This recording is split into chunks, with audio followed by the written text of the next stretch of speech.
Hey folks, Phil here. Today we're going to be taking a look at Invisible Ink from the folks at Klee, which the last couple of games, Mark of the Ninja and Don't Starve, have been absolutely fantastic. So this popped up onto Steam Early Access a week or two ago. Used to be called Incognita back when they were first showing it at E3 and stuff. Or when they first showed alpha trailers and stuff like that. And then somewhere along the line the name changed to Invisible Ink, but the game is still the same. It looks exactly like what those trailers were showing, so let's just hop right in here. I've got a game already going. We'll get in and they will probably die soon enough. So you got your world map here, where you're selecting missions, and you get a little bit of information to kind of go on. You have like what type of place you're going to. So in this case, like a nanofab vestibule. So it's like a place where you want to go there when you have a lot of credits, which is the currency, because you go there and there'll be a special nanofab thing where you can buy a bunch of extra items and stuff. There's smaller ones kind of scattered throughout.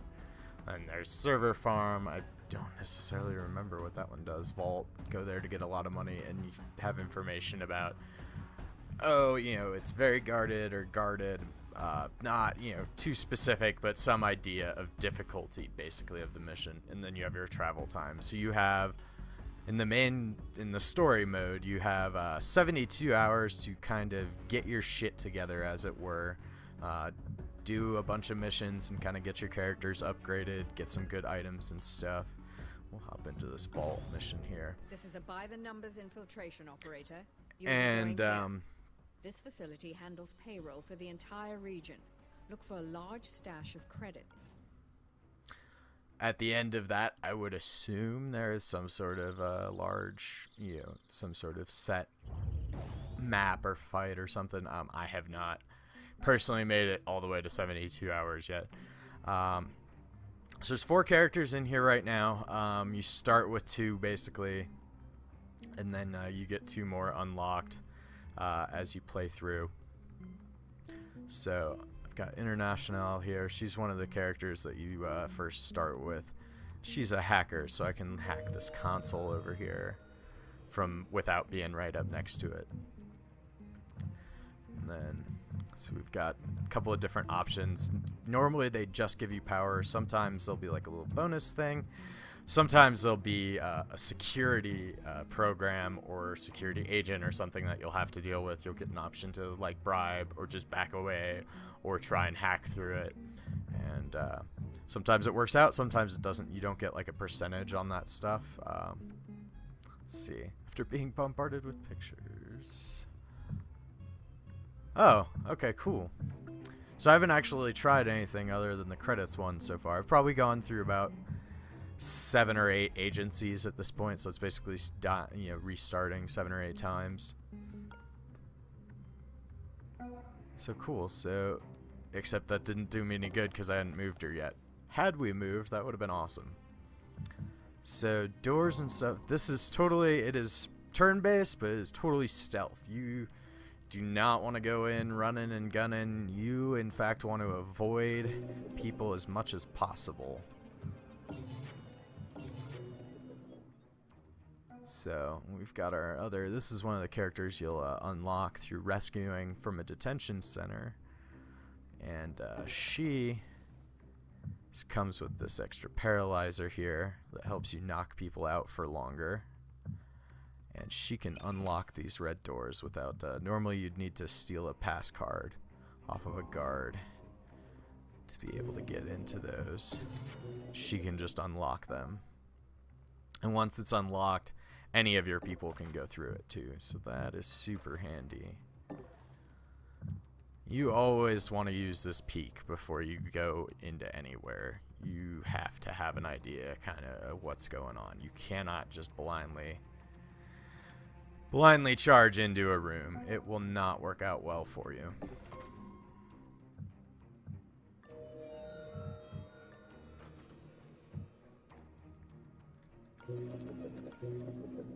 Oh, we got one more. So this is our hacking stuff here. Fortunately, there's no shitty hacking minigame, which I can super appreciate. Thank you.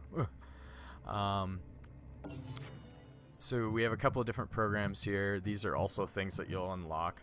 I have the parasite here, which is just a damage over time. It breaks away one firewall, which is the health of anything that you're trying to hack, per turn, and cost me all the programs cost me power. So that's why you want to stop at those consoles to regenerate that power. And I have this other one, which is the basic one that you start with, which just breaks a firewall for 2 power.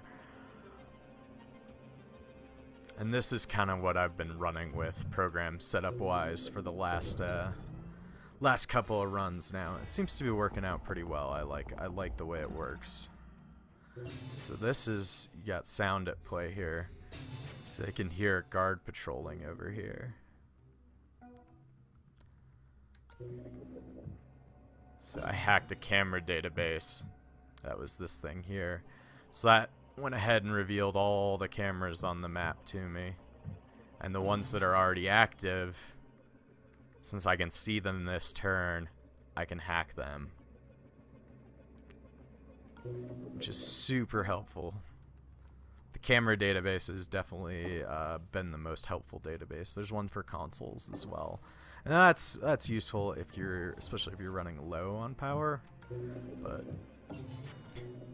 most of that stuff, I mean, you're encouraged to kind of be exploring the whole time anyway. So most of that you're gonna come across. So this is one of those like just the regular nano fabricators you'll find, and that's like a shop basically. But I don't really have any money, so stopping there is not gonna do me any good. It's just gonna be a waste of movement. So that's a camera, but that's inactive. So a few more turns here as the alarm level raises. So each time we go through a turn, this little alarm level will raise by 1 bar here. And then there's other things that you can hack, things that have daemon programs that'll raise it, or like cameras or guards seeing you can raise it. Guards dying.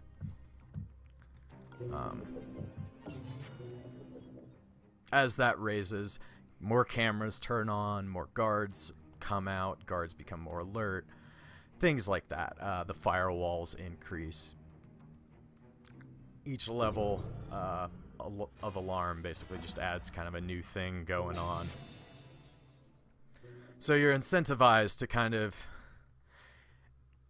You need to explore, but you need to do it quickly. Because you have to just get in and get out as quick as you can and get as much as you can out of it. So these safes are kind of your main source of money, that and pickpocketing guards. So we got one over here too. So we'll probably take a stop at that nano fabricator on the way back by now.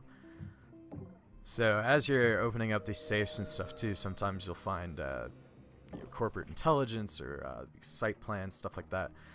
They're items that basically, once you get back into the world map, they'll raise reputation, or you'll get more credits. They can reveal new missions, that kind of stuff. So, what do we have down here? This is probably just an empty room.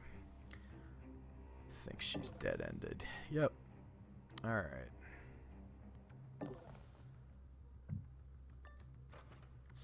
We're gonna have them both kind of converge on this direction here, and then the exit has to be somewhere over this direction. So each level has an elevator on it, and that's your way out, and that's what you're kind of looking for. And I've found it most useful to basically spread everyone out, so that I can try and figure out where everything is and what I need to get, and get it as fast as I can on the level and get out, and hopefully find the exit in the process. So I already know where I need to go. And the longer you can go without engaging guards, the better. Because once you start engaging guards, they start going off of their patrols and are looking for you, and it becomes much harder to get around without being spotted. So we have a couple of different things here. Med gel is basically your revive, and that's not, it's just on cooldown. You don't need to buy one every time you revive a person, but it is a roguelike, so all of these go away each time you start, you know, and the characters go back to their basic equipment. Like they come with the disruptor here, which is your melee weapon, and she comes with a paralyzer. Some of the other characters come with other stuff. So 50% PowerPoint at the beginning of each turn. I don't really need that. If we had 1,000, this would be great. Ranged weapons are super useful, especially the dart guns and stuff. Doesn't make noise, doesn't kill them, so it doesn't really raise alarm. It allows you to knock people out from a distance. This is also a super useful program that basically lets you, it's like throwing a rock or something in other stealth games. Maybe if we're lucky, we can find somebody to steal some credits off of close enough that we can make it worth our while to come back and grab that. So I could have her run to get here quicker, but that's going to generate noise, and this guard that's patrolling might hear it. And there also, since I haven't fully scouted that room, there might be a guard stationary that I don't know where he's standing. He could be right on the other side of the door for all I know. So, not going to risk that. So I need to get her in position so I can see what else is going on in there, because she's not quite offering the view that I want. And you can see we had some more cameras turn on. Basically all the other cameras in the level that weren't activated will turn on now. And you have one turn to kind of figure it out. Either hack them if you can see them, or get out of their sight or whatever before they come online and report you.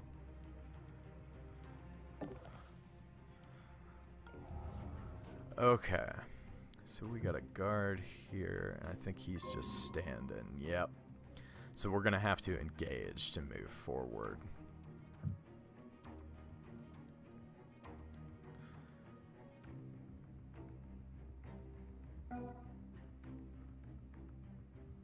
Alright, so if we open this door, yep, he'll see it, and he'll come to investigate.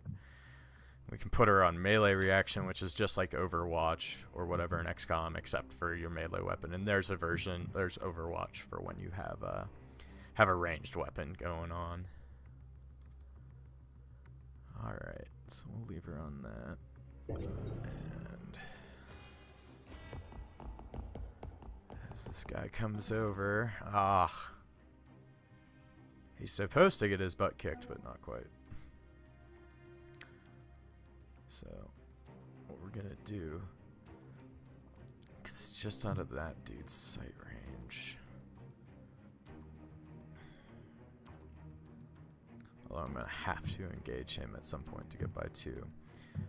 So she has a dart gun though, so I can take him out from a distance after I've dealt with this guy.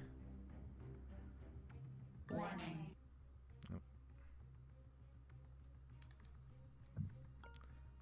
Whoa.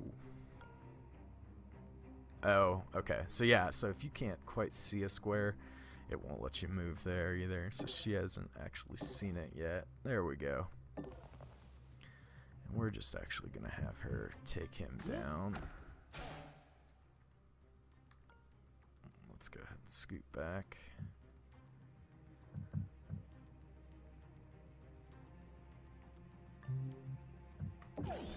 Excellent. So that should give us enough credits to get her that ranged weapon.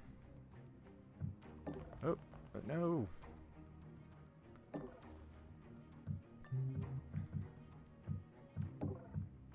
Oh, son of a bitch. 5 short. I was so excited I didn't even pay attention. I thought I had it. Fuck. Lame. Okay, well, I'm gonna have her come along and paralyze this dude in a minute, on the next turn.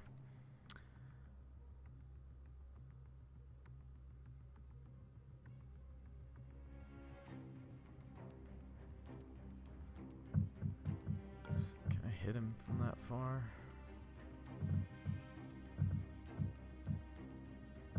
Guess not. I think we'll have to move her in closer. Alright, that dude's just stationary, so... Let's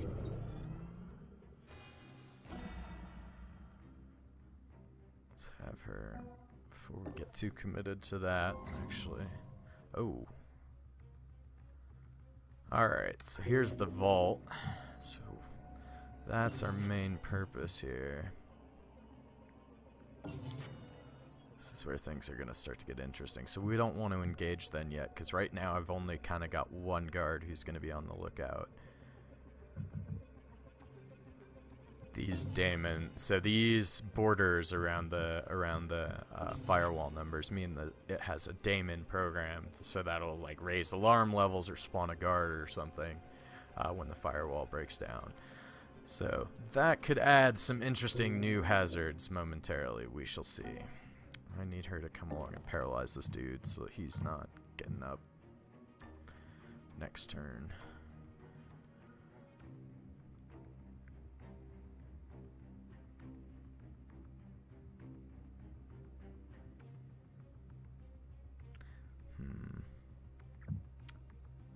Let's pull her over this way too.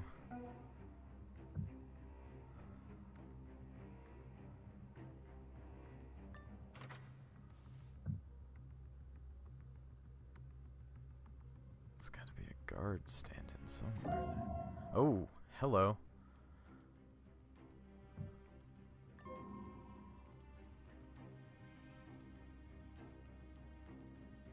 Okay, let's figure out what his patrol is.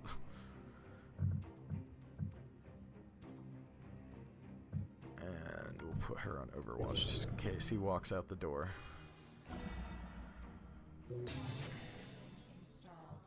New daemons installed by daemon. I haven't seen that one.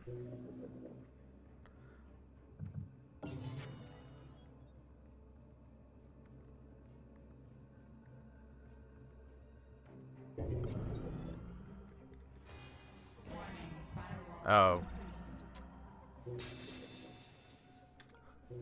Accidentally hit enter instead of space, which advances turn instead of pulling you out of the hack mode here.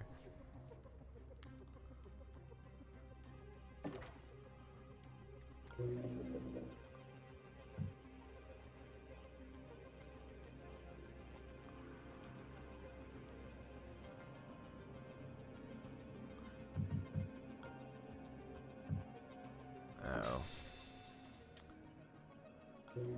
Alright. So we're gonna go ahead and take him down this turn. We're gonna move her over. You can't move through people, so you have to... You can accidentally block yourself at doors and stuff.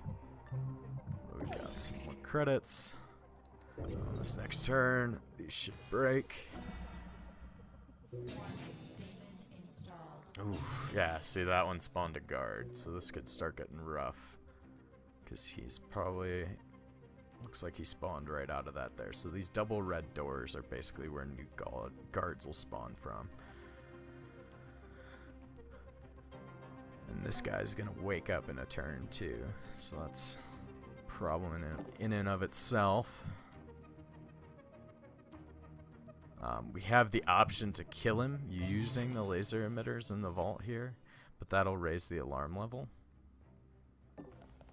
But I can drag his body onto where the emitters are and turn them back on, and he'll die.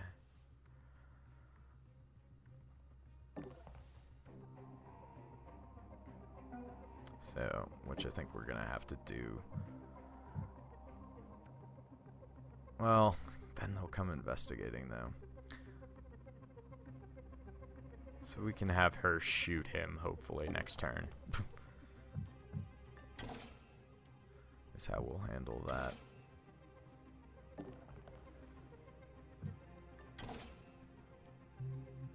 Alright, so yeah, so these cultural artifacts, I'll get credits and reputation if I manage to get that out of the mission.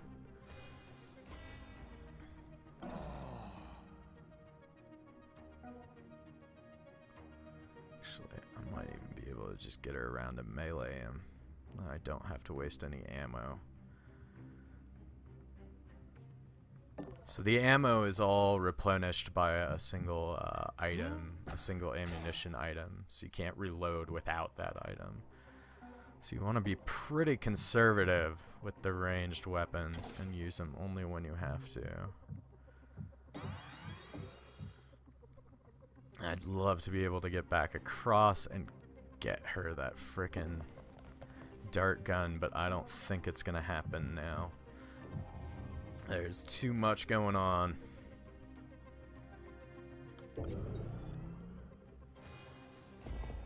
Investigating the area. Phew, this is how we get out of here safely.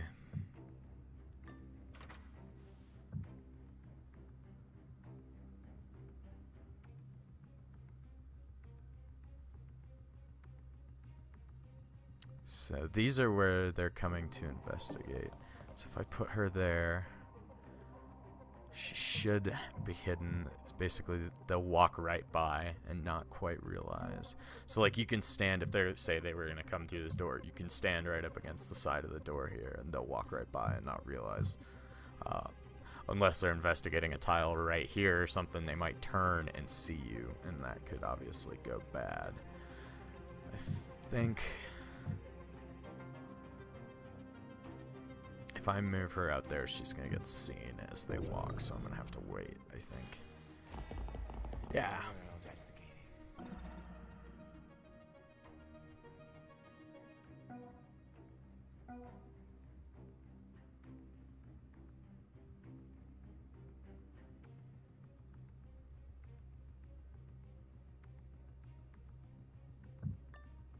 Nope, that's not what I meant to do. Fortunately, that doesn't cost any action points.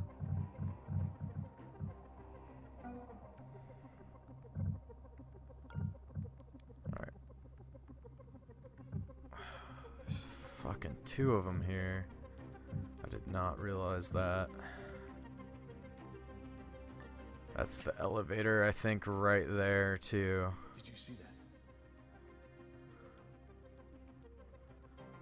So what I'm gonna have her do now, melee this other dude.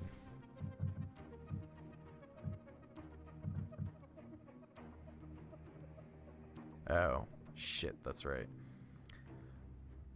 So you can only attack once per turn of either type, which I've still only run into it a couple of times where I've been in a position to do so. So it didn't quite come up. Oh, I have no idea how these guys... Let's see here. So it looks like he's going to be the one to come in here. So again, if I move her out there, she's going to get spotted. And this dude's going to go over here somewhere. So I think she should be safe.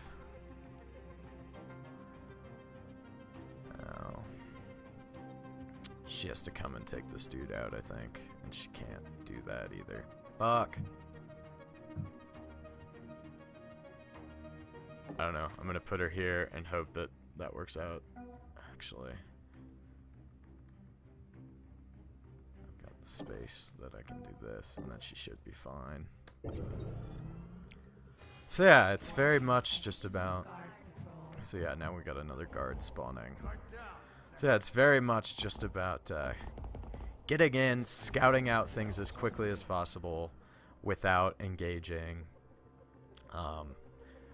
getting what you can without engaging, and basically just only take... This is truly a stealth game. Only take engagements when you have to, and... Oh, man, I don't know here.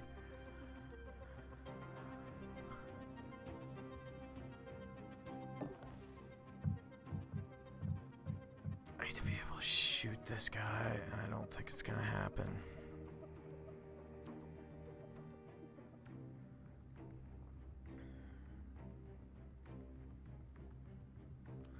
Okay.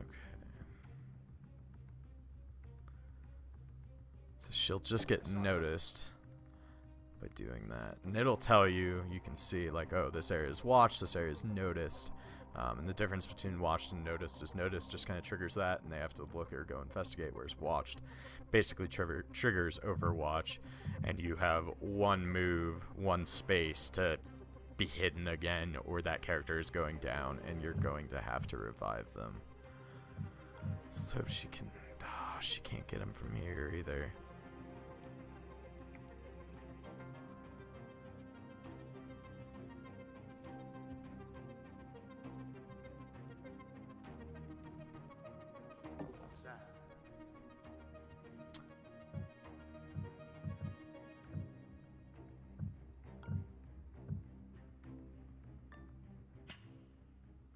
Alright. That takes that guy out of the equation.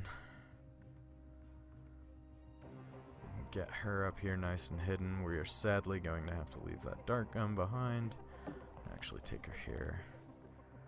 So yeah, there's the elevator like I was thinking. There's a few rooms here, but the question is there going to be anything in there worth it? We'll at least take a peek as we're going by, but more than likely we're just going to have to bail on this because I have a guard over here who's about to wake up also. Oh, yeah, okay. Yeah, we are just going to call it good and safely get out of here.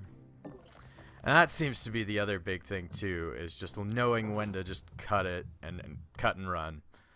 Like, I'm walking away with a fair amount of credits. There might be some more stuff back there, but it's going to be so much harder to get through there and then that much harder to get back out. And then at the end here, you get a chance to kind of upgrade. So stealth is basically giving you more movement points and stuff. Hacking is giving you more power from the consoles. Inventory is obvious, and then anarchy is you get more credits and stuff. And each, other than inventory, the other three, they have an extra thing that kind of comes from the first upgrade. So like hacking here, there's some additional items. There's some other like items that you can't use without having hacking level 2. Anarchy and stealth also have items that you can't use without having a certain level. Anarchy is typically tied to weapons and stuff. Stealth has like a cloak field and things tied to it. So an anarchy is also what gives you the ability to basically pickpocket people. The first level, as you can see, lets you steal from behind. And so each one of these character classes basically kind of starts with one level in one of these, plus has their special ability.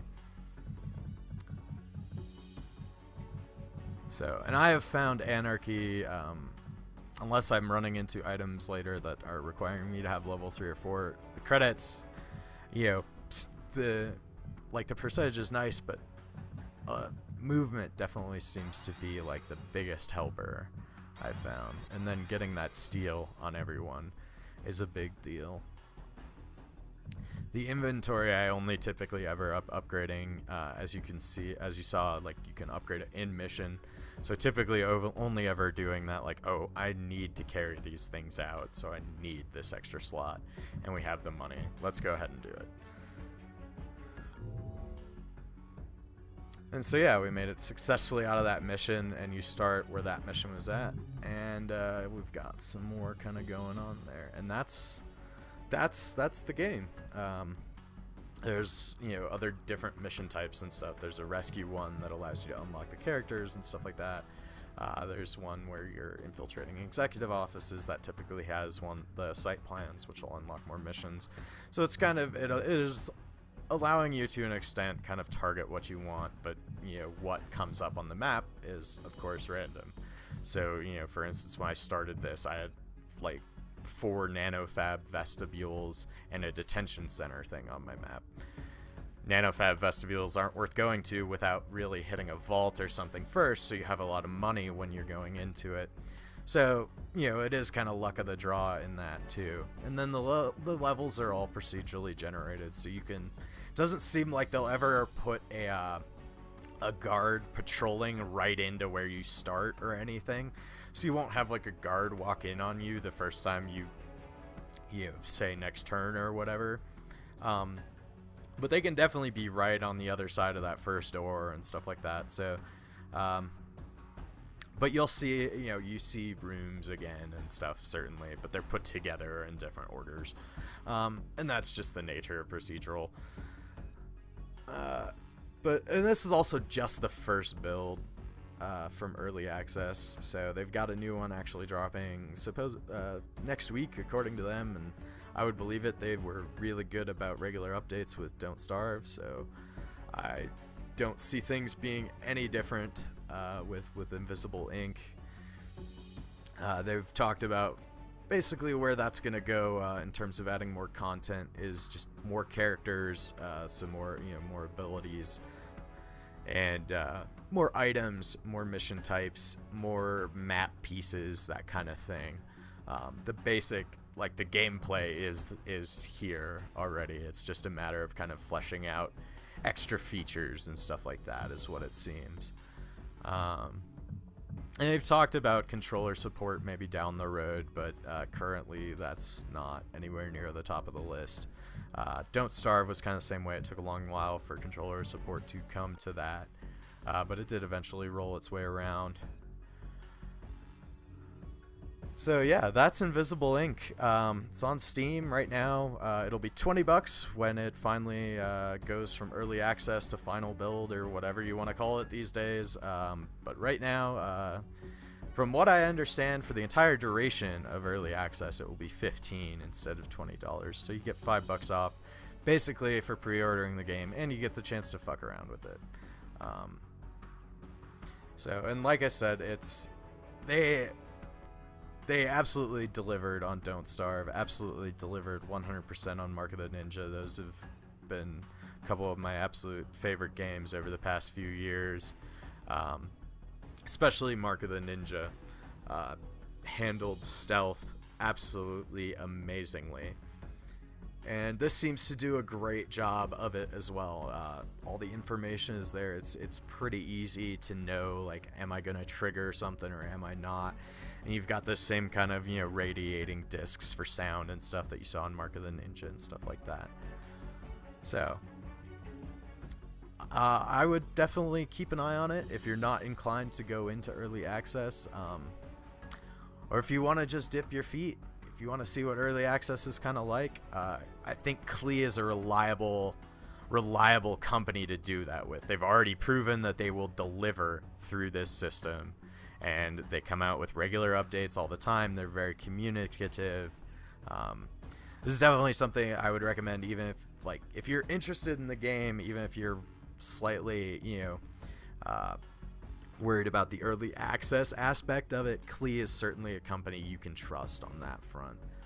So yeah, I'm really, really enjoying it. I find it thoroughly satisfying to get through a level and be like, oh, I got everything out of there and I only alerted one guard or whatever, and it's really satisfying to get through these levels with playing them stealthily and very minimal alarm level and all that kind of stuff. So I would definitely, like I said, keep an eye on it, or feel free to check it out. It's $15 on Steam.